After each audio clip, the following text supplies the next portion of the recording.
and he goes to start the car, and it won't crank.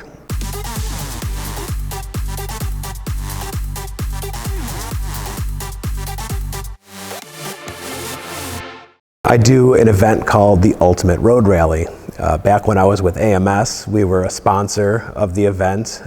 Been doing it for a couple years. Now that I am not there, I'm actually one of the organizers of the event. The event was started by Omar from Chicago Motor Cars. It's kind of like a scavenger hunt / road rally. There's challenges where you get points for doing different things, from rock climbing to laser tag to go-kart racing and all sorts of different events. Every event is different.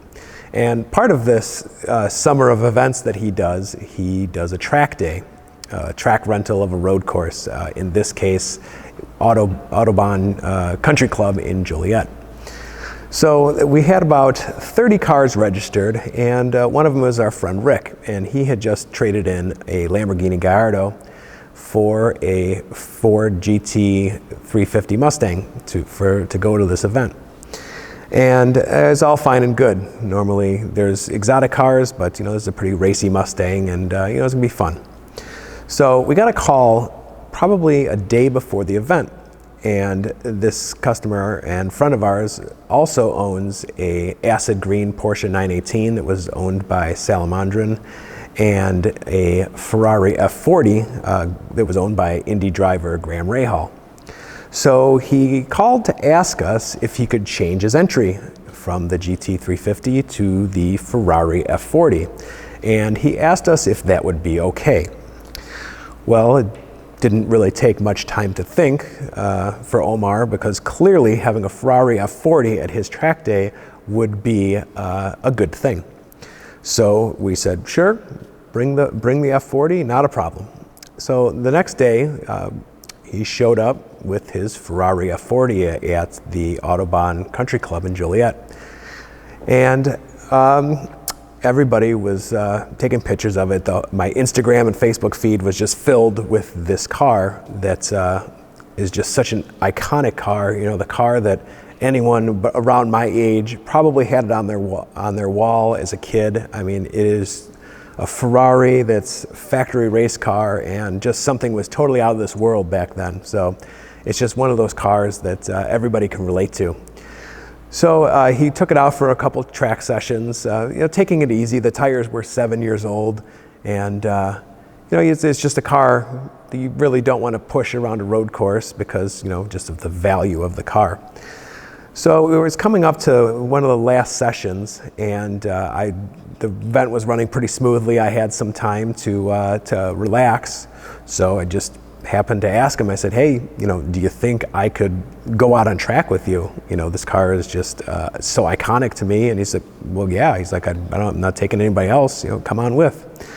So I slide into the cockpit of this car, and let me tell you, it is not easy to get in and out of. And it's got these crazy 1990 retractable seat belts, and a very awkward car to get into. But I got myself secured in there, and he goes to start the car, and it won't crank.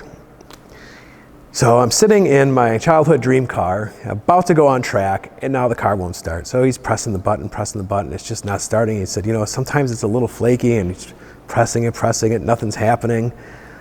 So we're just about to give up. It's great. He's gonna have to call a tow truck to get this thing home, and I am not gonna ride in my Ferrari F40. So he makes one last effort, just bangs the dash, hits the button, and fires up. So thank goodness it fired up. But now I don't know, is he going to want to go on this road course, or is he just going to want to get home and get this car back into his garage?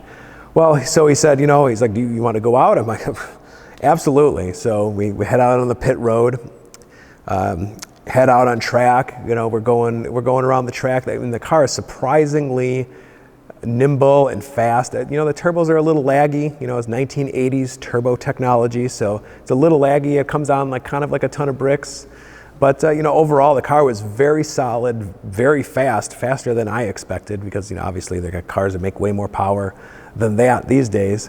So we made a few laps, really just a dream come true. So pull back into the pits, and while I'm fixing to get out of the car and kind of revel at the moment, and it dawns on me, well, what if I threw my keys to my E63 to my buddy Ben, and I ride back with him? He didn't have anyone to ride back with.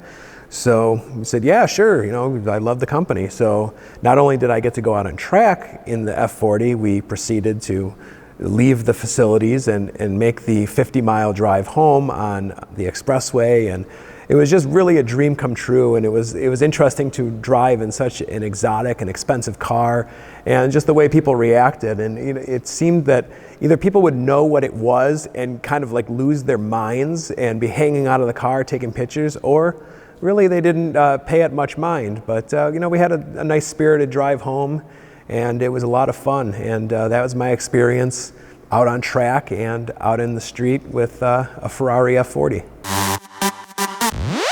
If you like that story, it's time to make one of your own. Extreme Experience puts you in the driver's seat of some of the world's best supercars at over 20 racetracks from coast to coast, with no speed limits, no shifting restrictions, and no governors.